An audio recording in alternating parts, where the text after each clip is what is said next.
All right, so this is my first time going live, and the way my phone is facing, it's looking like I'm not even looking at anybody. Um, let's see if anybody joins. Right now, there is 0 people and 0 likes.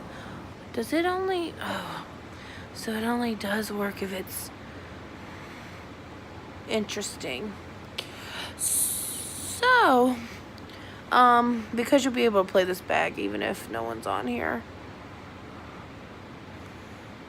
I'm actually coming tonight. I know it's been a while since I've done a video,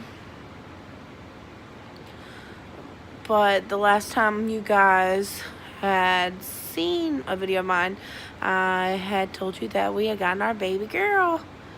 She's now almost 16 months old. She's walking. She's doing great. We are just absolutely smitten. I can't wait to be able to share a little more information, but because she is not through the adoption process, by law, we can't really release any names or anything specific. So when I refer to her, just call her my baby girl. So I wanted to come on here tonight. I was hoping, if you have any questions or anything, especially in the foster care world, I just wanted to kind of, go over some do's and don'ts as, I have learned along the way being a foster parent. Some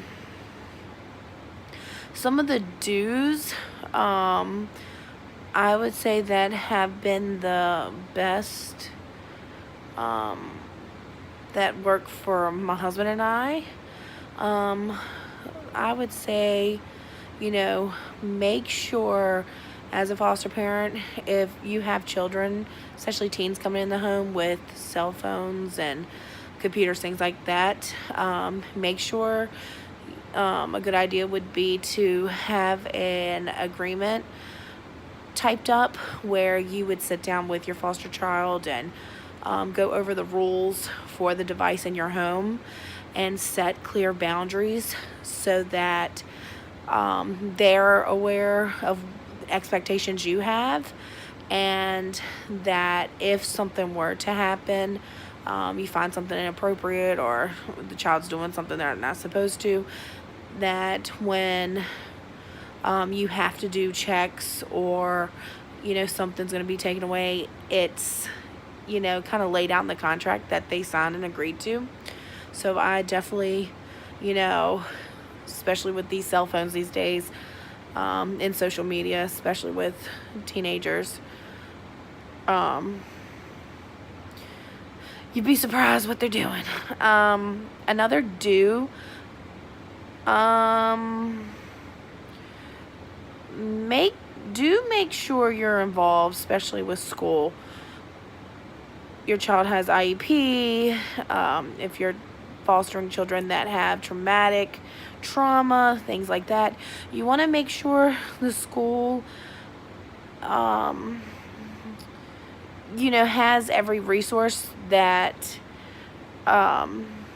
is available that you can use and your child has access to. I know one of the things that my husband and I are really good at is when we do get a new placement or a child, no matter what school they go to, we meet the principal and have the child meet this administration, just so it makes the child feel safe, and it also, your children know who to go to and who's in charge if they need help, or getting to know people in their school. So that's another, make sure you do. Another do would be, if you know the age of the children you're taking in, always have extra, you can go to Dollar Tree, stock up, keep totes with extra toothbrushes, toothpaste, body wash for girls, boys, infants. Keep loofahs, baby washcloths, even packs of like large white t-shirts, white onesies, just so if the children need something to sleep in, if they come as an emergency placement, you don't have to run out, especially with kids coming sometimes as emergency placements. The last thing they really want to do is run to the store, especially with, people they don't know. They're trying to get settled into a new home.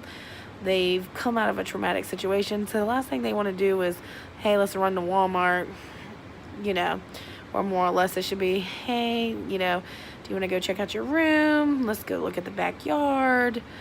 What can we, what's your favorite food for dinner? Things like that. And that's another do, especially the first day or two the children are in your home. Kind of ask, what their favorite foods are, even favorite color, favorite stores, just so you get a sense of them. And it's already hard enough if, say, Sally comes to the house and she's been ripped from her home and Sally can't stand peas and you're having a pea casserole for dinner. Let's not make it any more traumatic than, what has already been. If Sally loves pizza, let's order some pizza and, call it a night. So those are some more do's. And also with like the toothbrush and toothpaste, things like that, just basic necessities, even bars of soap. We have had several emergency placements, and we've actually had, I want to say 3 children that have come to us over the past 5 years, and they had absolutely nothing. Where, thank gosh we had a toothbrush and even brushes, combs, all things that you can buy at the Dollar Tree. It's just great to have on hand. All right, moving into some of the don'ts.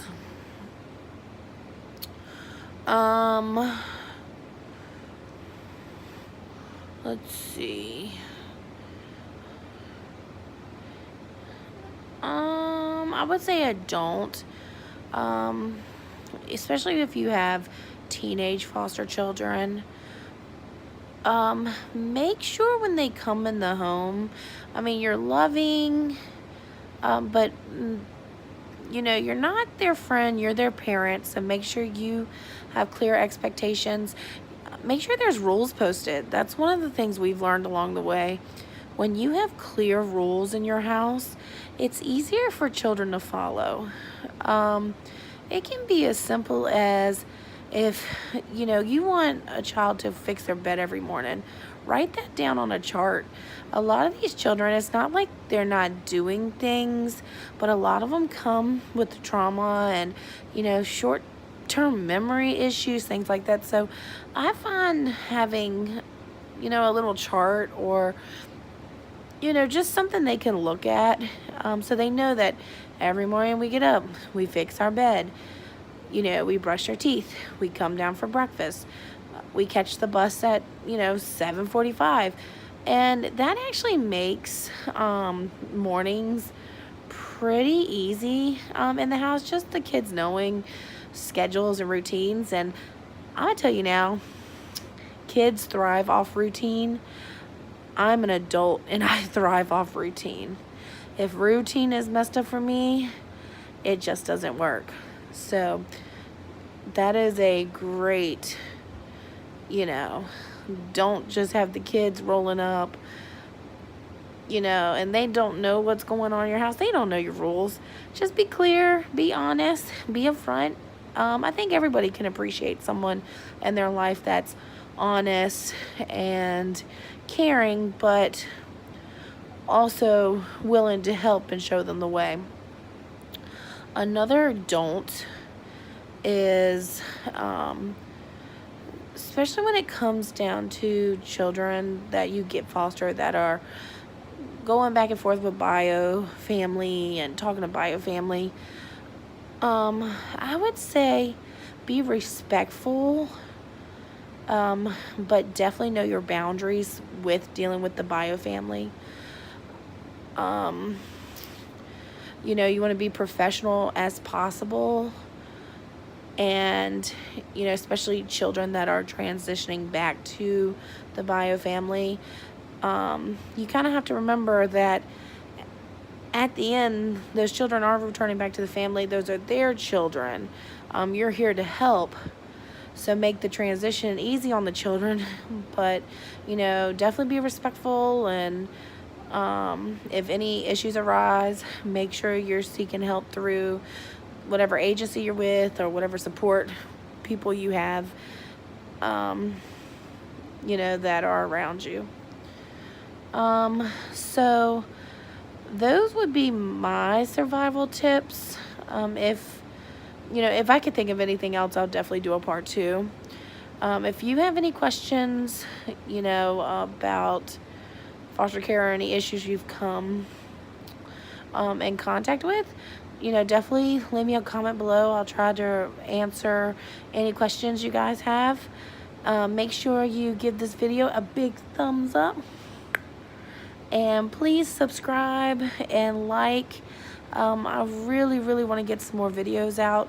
The more subscribers I have, you know, the bigger following, and have more community, especially for the foster care world.